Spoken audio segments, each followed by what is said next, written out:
Warahmatullahi wabarakatuh. Bismillah walhamdulillah wassalatu wassalamu ala rasulillah wa ala alihi wa sahbihi wa mawalah. Amma ba'd, fa ya ibadallah, usikum jami'an wa nafsi bi taqwallah wa bi ta'ati rasulillah sallallahu alaihi wa alihi wa sahbihi wa sallam. فنسأل الله سبحانه وتعالى أن يجعلنا جميعا من المتقين آمين يا رب العالمين. سيادة الحبائب الشرفاء وسعادة العلماء الفضلاء وجميع الحاضرين الأحباء الأعزاء رحمكم الله،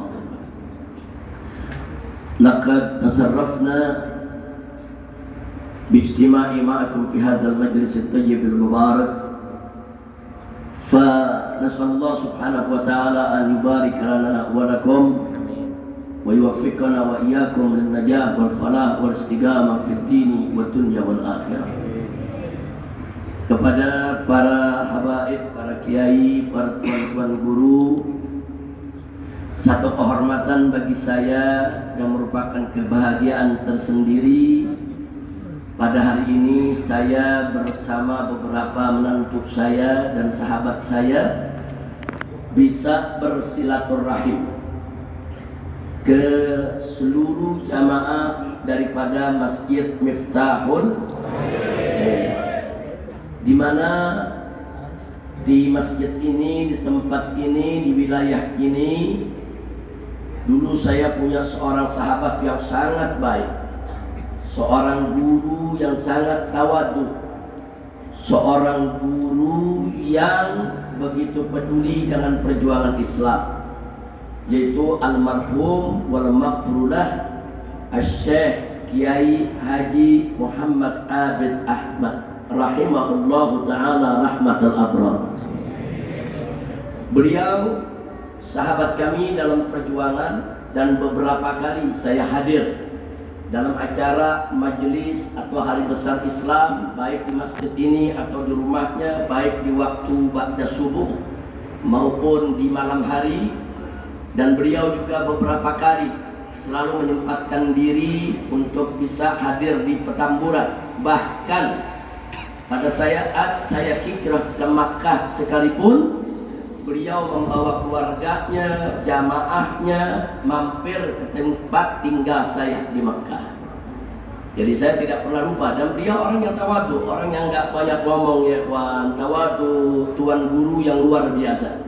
Nah, beliau mengajar, dan sekarang beliau sudah meninggalkan kita, tapi alhamdulillah beliau punya saudara, beliau punya anak, beliau punya keponakan, semua keluarga terus melanjutkan perjuangannya. Alhamdulillah. Semoga semua kegiatan di masjid ini, dari majelis-majelis taklimnya, dari hari raya daripada hari besar Islamnya, semua tetap dijalankan seperti biasa. Kita doakan semoga almarhum yang sudah meninggalkan kita diterima segala amal ibadahnya oleh Allah Subhanahu wa ta'ala, dimasukkan ke dalam surganya, dan kuburnya dijadikan raudhatan min riyadil jannah, serta semua keluarga yang ditinggalkan, adik-adiknya, saudara-saudaranya, anak, keponakan, semuanya semoga senantiasa dilindungi oleh Allah Subhanahu wa ta'ala, dipanjangkan umur dalam taat dan ibadah, dipanjangkan umur dalam sehat wal afiat, amin ya rabbal alamin. Jadi hari ini sekali lagi saya bahagia bisa datang, bisa bersilaturahim untuk terus menyambung tali daripada persaudaraan ini. Mudah-mudahan Allah kuatkan persaudaraan kita semua, amin ya rabbal alamin. Tadi barusan kita sudah sama dengarkan khutbatul Jumat yang disampaikan oleh guru kita yang luar biasa berkaitan dengan ibadah haji, yang berkaitan dengan ibadah kurban. Alhamdulillah. Nah saudara, insya Allah besok hari Sabtu kita sudah masuk hari Tarwiyah. Kemudian berikutnya hari Ahad kita sudah masuk hari Arafah. Ini kita bicara hasil ru'yah di Indonesia ya ikhwan.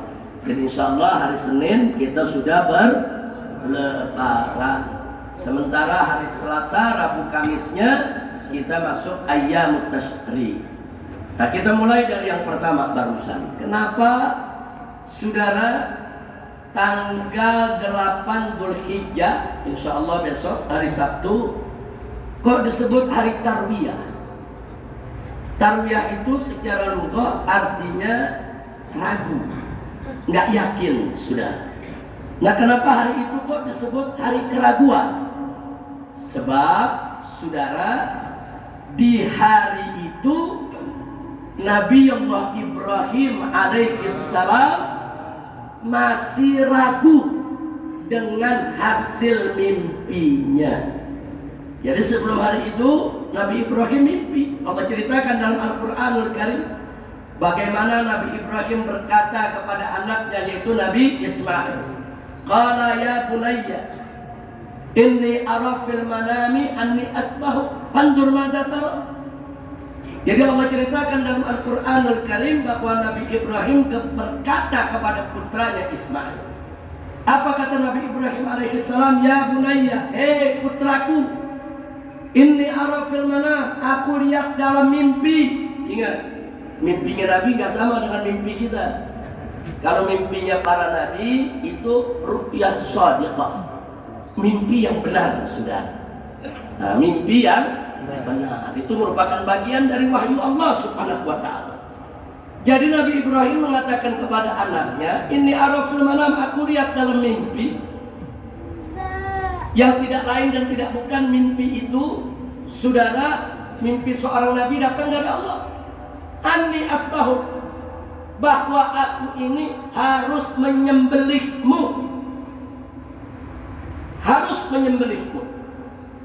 Nah, jadi disampaikan itu kepada Nabi Ibrahim kepada anaknya, saudara. Nah, tapi sebelum penyampaian ini ada peristiwa. Nabi Ibrahim mimpi dapat perintah kalau dia harus menyembelih anaknya. Nah, beliau nggak mau sampaikan dulu kepada istrinya, beliau nggak mau tanya dulu ke anaknya. Beliau ragu, bukan ragu untuk menjalankan perintah Allah, bukan. Tapi beliau ragu, ini mimpi betul-betul dari Allah atau dari syaitan. Sebab perintahnya nggak main-main, nyembelih anak. Nah, kalau perintah bukan menyembelih anak, saudara mungkin tidak menjadi pikiran, ini menyembelih anak kandungnya. Apa betul ini perintah dari Allah, menyembelih anak sendiri? Atau ini hanya godaan syaitan? Itu yang membuat Nabi Ibrahim ragu. Jadi Nabi Ibrahim ragu bukan ragu dengan perintah Allah, bukan. Kalau beliau udah yakin itu perintah Allah, pasti akan langsung beliau kerjakan, saudara. Ya, begitu ragu, itulah makanya disebut tanggal 8 hari Tarwiyah, hari keraguan. Karena Nabi Ibrahim masih ragu-ragu nih, apa benar nih?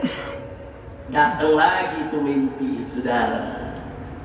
Jadi malam tanggal 8 mimpi, saudara, tanggal 8-nya ragu. Malam tanggal 9 mimpi lagi bahwa dia harus menyembelih anaknya. Besoknya tanggal 9 baru Nabi Ibrahim yakin bahwa ini mimpi dari Allah, bahwa ini ru'yah shadiqah, bahwa ini bukan godaan setan. Yakin. Sehingga Nabi Ibrahim tahu di hari itu kalau perintah itu betul-betul datang dari Allah. Makanya tanggal 9 disebut hari Arafah. Dari kata Arafah ya'rifu, artinya tahu, saudara. Jadi tanggal 8 hari Tarwiyah karena masih ragu. Tanggal 9 hari Arafah karena sudah tahu. Nah, begitu Nabi Ibrahim sudah tahu, saudara, Nabi Ibrahim tidak nunda lagi, langsung disampaikan ke istrinya, langsung disampaikan ke anaknya, saudara, tanpa sedikit pun keraguan. Nah, begitu disampaikan kepada sang istri, ternyata apa yang didapat oleh Nabi Ibrahim, saudara, istrinya ridha kalau memang itu perintah Allah. Sebagaimana istrinya pernah ridha dulu ditinggal oleh Nabi Ibrahim, saudara, di kota Mekah yang saat itu belum ada penduduk, belum ada sumber air, saudara. tidak ada perkebunan, tidak ada pertanian. Saudara, sang istri yaitu Siti Hajar dibawa oleh Nabi Ibrahim ke tempat tersebut yang sekarang kita kenal dengan nama kota Mekah. Saudara, dengan anaknya yang masih bayi.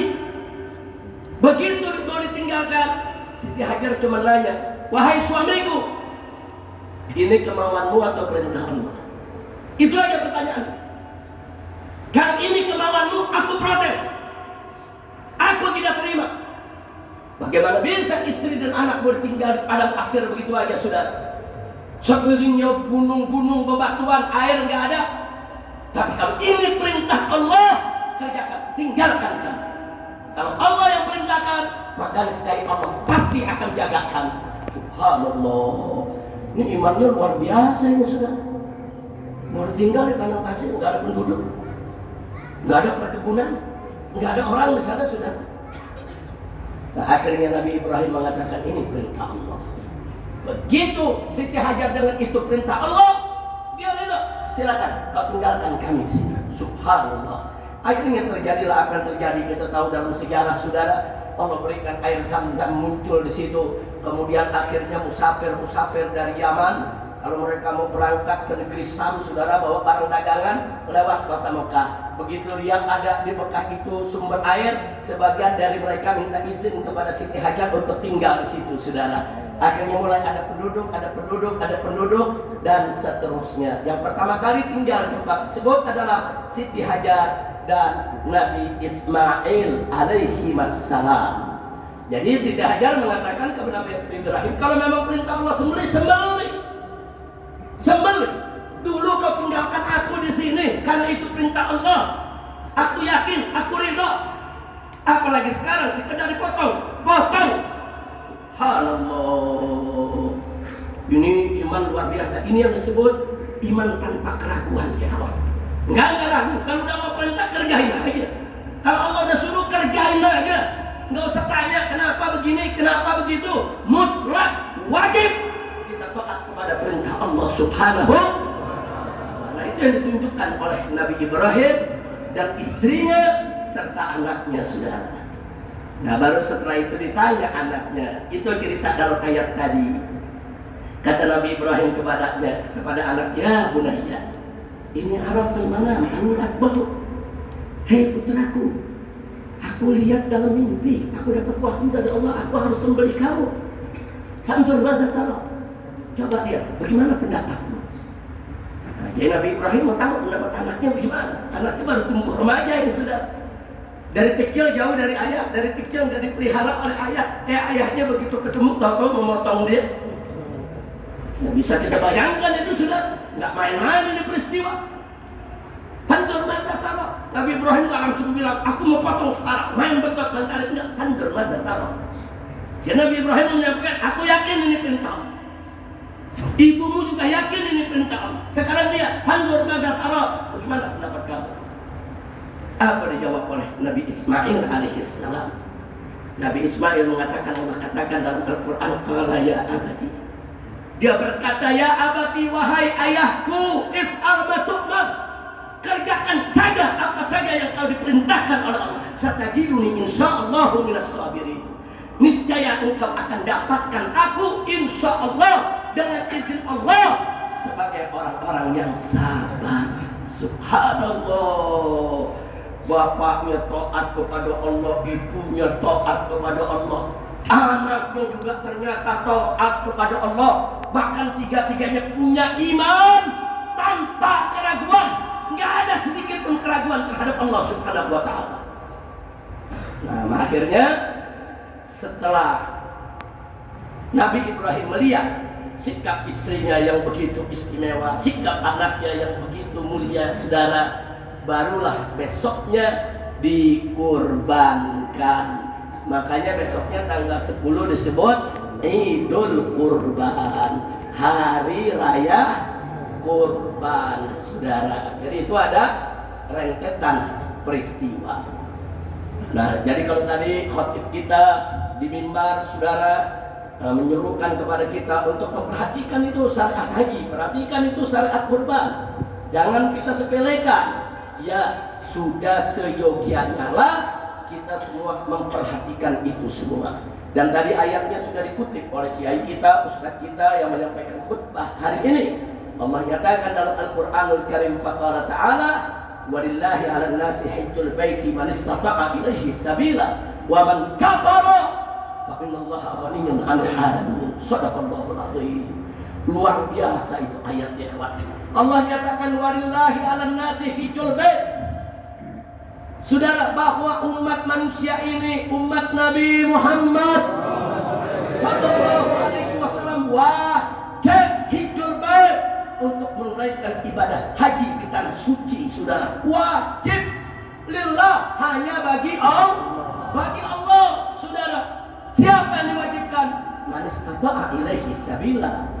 Mereka-mereka yang sudah punya kemampuan, yang sudah terbuka jalan bagi mereka untuk melaksanakannya, baik itu kemampuan hartanya, kemampuan fisik kesehatannya, kemampuan juga kesempatan peluangnya.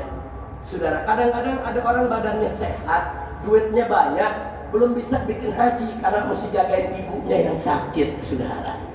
Nah, jadi peluang itu ya hartanya cukup, saudara, badannya juga mampu untuk melaksanakan ibadah haji, walaupun harus ditopang atau dibantu, saudara. Kemudian yang berikutnya, dia punya kesempatan untuk melaksanakannya, saudara. Nah, jadi kalau orang sudah diberikan oleh Allah, saudara, nikmat sehat, nikmat harta, nikmat kesempatan, berarti orang tersebut sudah diundang oleh Allah Subhanahu wa ta'ala. Ayo dong bikin haji. Itu undangan Allah tuh. Undangan, saudara. Tinggal tergantung yang diundangnya. Mau gak diundang Allah? Saudara, kalau dia tahu diri, bersyukur atas undangan Allah, maka dia akan sambut Allah punya undangan. Makanya dia berangkat di hadapan Allah di kota suci Makkah, dia katakan, labbaik Allahumma labbaik. Aku sambut panggilanmu ya Allah. Aku sambut undanganmu ya Rabb. Itu orang yang tahu diri. Nah, orang yang nggak tahu diri udah diundang nggak datang-datang, ada gak? Ada gak? Badan sehat, kesempatan punya, duit banyak, nggak pernah haji. Begitu kita tanya, ente kenapa nggak haji? Jawabnya apa? Belum panggilan. Iya.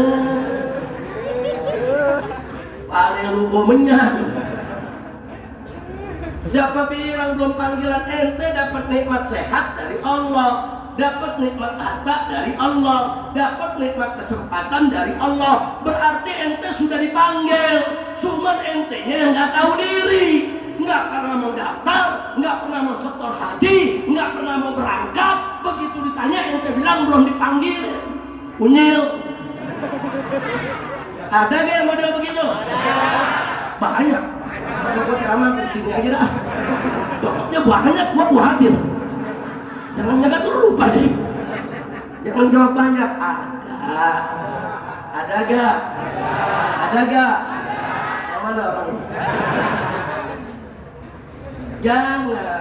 Kalau kita udah dapat nikmat sehat nih, Allah udah panggil tuh, ditambah nikmat harta, Allah udah panggil, Allah sayang sama kita.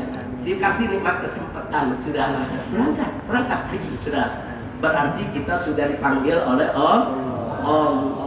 Nah, jadi jangan udah nggak mau haji pakai nyalain Allah, belum panggilan. Ini kalau dalil semacam ini dibolehkan, nanti pelacur juga punya dalil begitu. Ente kenapa ngelacur? Takdir. Nanti ditanya lagi, ente kenapa nggak mau tobat? Belum panggilan. Kacau tidak? Ayo saya tanya, kacau tidak? Jangan menisbahkan maksiat kita kepada Allah. Kita maksiat, kita yang dosa, jangan nyalain Allah, betul? Ente yang nggak mau haji, ente yang pelit, bakhil, kikir. Paham nggak tuh artinya? Ya kalau pelit doang tuh sedikit, udah pelit, bakhil, kikir, medit lagi. Udah dah. Nah, kalau kita yang nggak mau menerima panggilan, jangan nyalain Allah belum panggilan. Jangan introspeksi diri, salahin diri sendiri. Ya Allah, aku salah ya Allah. Ya Allah, kau sudah panggil aku, tapi selama ini aku nggak mau penuhi panggilanmu. Ya Allah, maafkan aku ya Allah. Ke depan beri kesempatan aku ya Allah, agar aku bisa menunaikan ibadah haji. Amin ya Rabbal lanjutan itu ayat. Selanjutnya Allah katakan waman kafara, barang siapa yang ingkar. Saudara, Allah sudah wajibkan haji, dia ingkari, dia lawan Allah, dia tentang, dia tantang. Waman kafara fa innallaha ghaniyyun 'anil 'alamin. Jadi jangan sombong dia. Mentang-mentang Allah panggil, dia pikir Allah butuh dengan kedatangannya. Mentang-mentang Allah undang saudara, dia pikir Allah butuh dengan hajinya. Tidak. Allah sampaikan dalam ayat tadi, fa innallaha ghaniyyun 'anil 'alamin. Sesungguhnya Allah Maha Kaya, enggak butuh dengan semesta alam. Itu teguran tuh dari Allah tuh bagi mereka yang mengingkari kewajiban haji. Kita diperintah sholat, Allah enggak butuh dengan sholat kita. Kita diperintah puasa, Allah enggak butuh dengan puasa kita. Kita diperintah zakat, Allah enggak butuh dengan zakat kita. Kita diperintah haji, Allah tidak butuh dengan haji kita. Kita diperintahkan Allah sholat, puasa, zakat, haji, yang butuh adalah kita. Karena itulah jalan yang disediakan oleh Allah untuk mendapatkan ridha Allah, yang dengan ridha kita bisa masuk ke dalam surganya, saudara. Kalau itu yang butuh sholat siapa? Kita. Yang butuh puasa siapa? Yang butuh zakat siapa? Yang butuh haji siapa? Apa Allah butuh ibadah kita? Saudara, dalam hadits qudsi saudara sudah disebutkan, andai kata seluruh makhluk jin dan manusia semuanya ibadah kepada Allah, semuanya taat di puncak ketaatan kepada Allah, sedikit pun tidak menambah kemuliaan Allah. Kenapa? Karena Allah sudah maha mulia. Begitu juga sebaliknya. Kalau jin dan manusia semuanya dikumpulkan dari yang zaman dulu sampai sekarang, sudah kumpulkan semua dan semuanya maksiat kepada Allah, di puncak maksiat, sudah, maka sedikit pun tidak mengurangi kemuliaan Allah Subhanahu wa ta'ala. Masya Allah. Jadi kita mesti tahu sampai hebat apa itu keagungan Allah, kemuliaan Allah, sehingga keagungan dan kemuliaan Allah tidak oleh taat atau maksiatnya manusia, saudara. Manusia semua mau taat, sedikit pun tidak menambah kemuliaan Allah, karena Allah sudah maha mulia. Semua manusia mau maksiat, sedikit pun tidak mengurangi keagungan dan kemuliaan Allah, saudara. Ingat, siapa berbuat taat akan dapat ridho dan rahmat Allah. Allah yang akan tempatkan dia ke dalam surga. Tapi siapa yang maksiat, durhaka kepada Allah, saudara, maka Allah akan jebloskan dia ke dalam neraka. Jadi jangan kita pikir Allah butuh, jangan. Makanya ini ayat luar biasa, waman kafara fa innallaha ghaniyyun 'anil 'alamin. Barang siapa yang kufur terhadap hukum Allah, menentang Allah punya perintah, termasuk ibadah haji, coba-coba dianggap itu bukan kewajiban, itu bukan rukun Islam, maka Allah nyatakan fa innallaha ghaniyyun 'anil 'alamin. Allah maha mulia, maha kaya. Allah gak butuh dengan semesta alam, saudara. Bukan lagi gak butuh dengan manusia, dengan semesta alam Allah gak butuh. Nah begitu, kalau sudah tahu begitu, saudara, yuk kita taat kepada Allah. Dalam satu hadits qudsi Allah mengatakan, sebagaimana diriwayatkan oleh Nabi kita Sayyiduna Muhammad alaihi wa sahbihi wa sallam. Apa kata Allah? Malam yarda bi qada'i wa lam yashkur li na'mai wa lam yasbir ala bala'i falyakhruj min tahti samai wal yatlub rabban siwaya. Masya Allah, saudara. Apa kata Allah dalam hadits qudsi ini? Malam yarda bi qada'i, barang siapa ada yang tidak ridho dengan takdirku, ketetapanku, dia tidak ridho dengan ketetapan Allah, saudara, dia protes kepada Allah, saudara. Walam yashkur li ni'mai, dan dia tidak bersyukur atas nikmatku. Walam yasbir ala bala'i, dan dia tidak sabar terhadap ujianku. Maka kata Allah apa? Yakhruj min tahti samai, silakan dia keluar dari kolong langit, keluar. Wal yatlub rabban siwaya, silakan dia cari Tuhan selain aku. Hati-hati. Ini hadis Qudsi menunjukkan betapa murkanya Allah dengan orang-orang yang tidak ridho dengan ketetapannya, tidak bersyukur atas nikmatnya, dan tidak sabar atas ujiannya. Nah, maka itu saudara, kalau sudah tahu itu, yuk kita ridho dengan ketetapan Allah. Bukan hanya ketetapan berkenaan dengan takdir kita, juga termasuk ketetapan-ketetapan hukumnya. Kita mesti ridho. Kalau Allah nyatakan sesuatu itu wajib, maka wajib kita laksanakan. Kalau Allah nyatakan haram, haram untuk kita lakukan. Sudah, ikuti hukum Allah. Wajib kita tunduk kepada hukum Allah, sudah. Oh, kalau ini nggak ada pilihan, saudara. Nggak ada hukum Allah diganti-ganti, nggak ada hukum Allah harga mati. Hukum Allah harga mati, kita bawa sampai kita mati, sudah. Hukum Allah nggak bisa diganti. Hukum Allah nggak boleh diubah. Nah, jangan jadi manusia sok tahu, saudara. Hukum Allah diubah-ubah. Saudara, udah tahu minuman keras diharamkan oleh Allah. Ada pejabat muslim sengaja keluarin izin untuk pabrik minuman keras. Dengan alasan ini devisa, uangnya bisa bangun negara. Inna lillahi wa inna ilaihi raji'un. Ngaku Islam, tapi beraninya dia menghalalkan yang diharamkan oleh Allah. Hati-hati saudara, hati-hati yang begini, saudara, akan masuk neraka jahanam lebih dulu nanti, saudara. Hati-hati, hati-hati, jangan ubah-ubah hukum Allah ya. Umat Islam semua saya minta, apa yang Allah haramkan haram, apa yang Allah halalkan halal, apa yang Allah wajibkan wajib, apa yang Allah larang kita jangan kita kerjakan, saudara. Nah, maka itu dalam Al-Quran dinyatakan, ya ayyuhalladzina amanu atiiullah wa atiiur rasul wa ulil amri minkum. Allah nyatakan, hei orang-orang yang beriman, atiiullah, taatilah Allah. Taat kepada Allah itu mutlak sifatnya. Artinya mutlak, kita nggak boleh berkomentar. Mutlak, apa saja yang Allah suruh kerjain, apa saja yang Allah larang, stop. Wa atiiur rasul, dan taatilah Rasulullah. Taat kepada Rasul juga mutlak. Apa saja yang Nabi perintah, kerjakan. Dan apa saja yang Nabi larang, stop. Saudara, wa ma atakumur rasulu fakhudhuhu wa ma nahakum anhu fantahu. Firman Allah dalam Al-Quran, apa-apa yang Nabi berikan kepada kamu, ambil, kerjain. Apa-apa yang Nabi larang, fantahu, stop, berhenti. Jangan coba-coba dilanggar, saudara.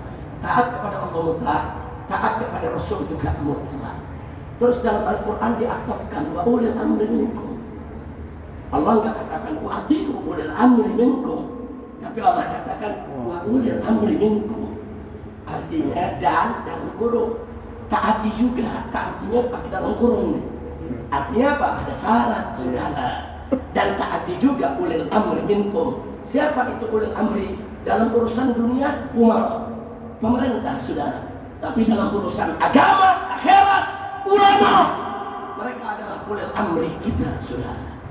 Taat kepada umara, pemerintah, wajib. Taat kepada para ulama, wajib. Tapi sifatnya tidak mutlak, saudara. Beda dengan taat kepada Allah dan taat kepada Rasul. Apa syaratnya? Satu, selama umara dan ulama ikut Allah dan Rasulnya, wajib kita taati. Tapi kalau umara dan ulama tidak lagi ikut aturan Allah dan Rasulnya, haram untuk kita ikuti, saudara. Simpel syaratnya. Umara wajib kita ikuti selama dia buat keputusan yang tidak menentang Allah dan Rasul. Umara bikin undang-undang, umara bikin peraturan, periksa. Oh, aturannya bagus, undang-undangnya bagus, nggak bertentangan dengan Al-Quran, nggak bertentangan dengan hadis, nggak merugikan rakyat, nggak merugikan negara, bagus, wajib kita dukung dan kita taati, saudara. Tapi begitu kita periksa, ternyata bertentangan dengan Al-Quran, bertentangan dengan As-Sunnah, itu undang-undang. Allah mengharamkan, undang-undang membolehkan. Nabi melarang, saudara. Peraturan justru menganjurkan. Ini bertentangan dengan Allah dan Rasulnya. Maka undang-undang apapun peraturan siapapun kalau sudah bertentangan dengan aturan Allah dan Rasulnya, haram untuk kita terima, haram untuk kita taati, bahkan wajib lawan amar ma'ruf nahi munkar terhadap peraturan tersebut. Wajib kita lawan, ubah, ganti dengan peraturan yang sesuai Al-Quran dan As-Sunnah. Kira jelas tidak? Jangan takut pemerintah bikin peraturan menentang hukum Allah dan Rasulnya, terus kita takut tentang lawan. Takut apa? Kira-kira siap gak kawan kezaliman? Siap gak melawan orang-orang yang menentang Allah dan Rasulnya? Siap berjuang? Siap beramar ma'ruf nahi munkar? Siap berjihad? Takbir! Sallu ala Nabi! Wasallim wa barik alaihi. Nah, ini yang saya mau garis bawahi, saudara. Belajar daripada Nabi Ibrahim alaihissalam, belajar dari ibunda Siti Hajar alaihissalam, belajar dari Nabi Ismail alaihissalam, belajar dari iman mereka yang tanpa keraguan, belajar bagaimana mereka taat kepada Allah apapun perintahnya, saudara. Maka itu yuk mari tanamkan iman tanpa keraguan dalam diri kita. Tanamkan ya Allah. Jangan pernah ragu dengan perintah Allah dan Rasulnya. Perjuangkan. Makanya saudara, ulama-ulama istiqamah gak bakal peduli siapapun besok bulan Oktober yang dilantik jadi presiden, siapapun dia, wajib tunduk kepada aturan Allah dan Rasulnya. Selama mereka ikut aturan Allah dan Rasulnya, kita dukung. Tapi kalau coba-coba mereka melenceng, menentang hukum Allah dan Rasulnya, menentang syariat, merugikan rakyat, membahayakan negara, wajib kita dakwah nasihati, wajib kita amar ma'ruf nahi munkar, luruskan dia ke jalan yang benar, wajib kita lawan segala kezalimannya, saudara. Kira-kira jelas tidak? Berani gak? Yang benar, yang benar, berani. Harus walau karihal kafirun, walau karihal musyrikun, walau karihal munafiqun. Walaupun orang kafir benci, orang musyrik benci, orang munafik benci, masa bodoh. Yang penting kita taat kepada Allah. Betul? Kalau orang Sunda, orang Banten bilang sabodo tri, sabodo. Orang Betawi bilang selamat. Kira-kira jelas gak? Kalau orang Pasuruan, Jawa Timur bilang preketek. Kira-kira jelas gak? Betul? Betul? Jadi kalau ada orang ngajak kita kepada maksiat, saudara, gak usah takut dibenci sama dia, tolak. Oh tapi nanti dia benci, sabodo ting. Oh nanti dia marah, bodo amat. Oh nanti dia musuhin kita, masa bodoh. Bisa gak begitu? Bisa gak begitu? Yakin? Nah, jadi pengajian kita pada hari ini judulnya bodo amat. Jadi bisa gak dipraktekin? Betul? Sebelum saya akhiri ceramah saya ada ujian dulu nih, testing. Nah kira-kira orang ahli khair lulus apa enggak ya?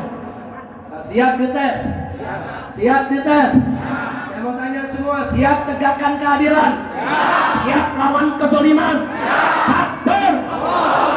Siap menyuarakan yang hak? Siap mengatakan yang hak itu hak, yang batil itu batil? Betul? Tapi diancam.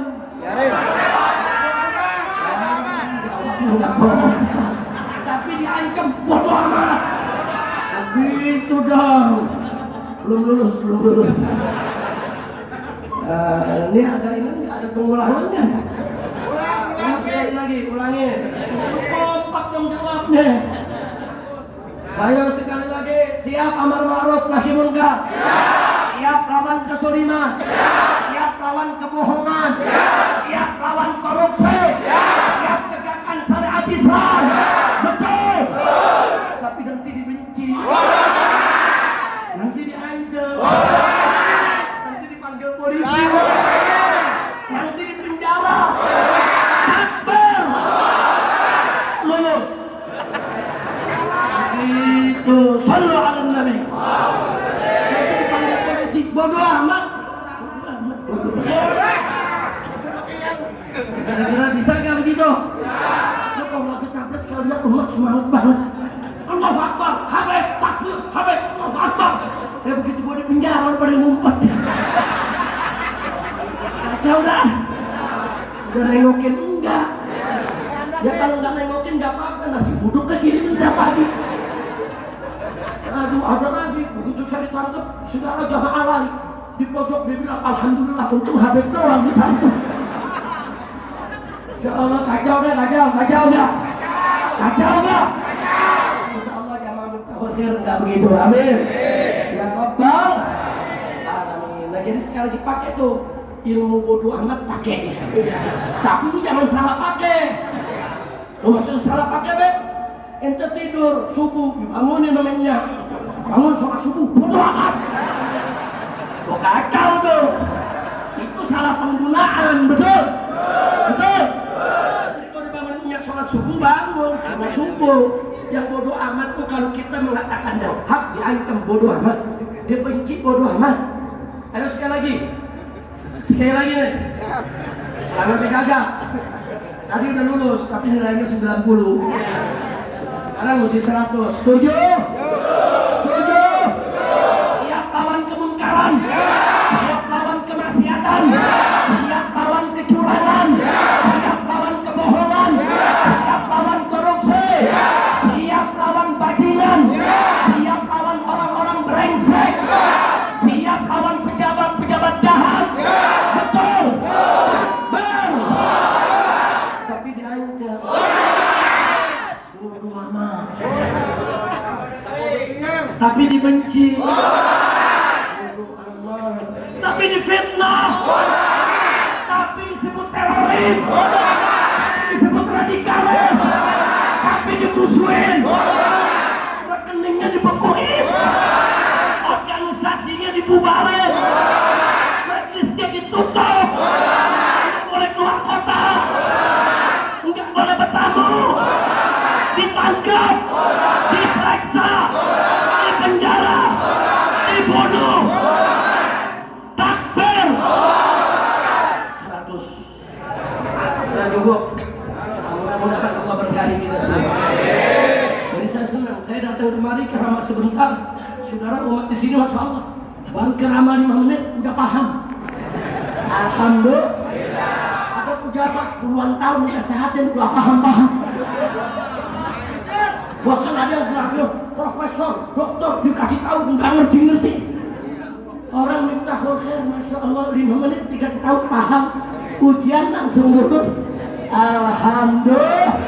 Allahumma sholli ala sayyidina Muhammad wa ajlil zalimin bil zalimin. Allahumma sholli ala sayyidina Muhammad wa asdil zalimin bil zalimin. Angkat tangan. Min bainihim salimin wa ala alihi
Nah, itu yang bisa saya sampaikan. Mudah-mudahan tidaklah kita pulang dari masjid ini ke rumah kecuali dosa kita diampuni, kesalahan kita dimaafkan, penyakit kita disembuhkan, pekerjaan kita dimudahkan, rezeki kita diberkahi Allah, rumah tangga kita diharmoniskan, kesulitan kita dimudahkan, kesempitan kita dilapangkan, kita dikaruniakan anak-anak keturunan yang sholihin dan sholihat, kita diberikan bahagia dari dunia hingga akhirat. Ala hadhihi niyyah wa likulli niyatin shalihah wa ila hadratin nabiyil mustafa sallallahu alaihi wasallam. Al-Fatihah.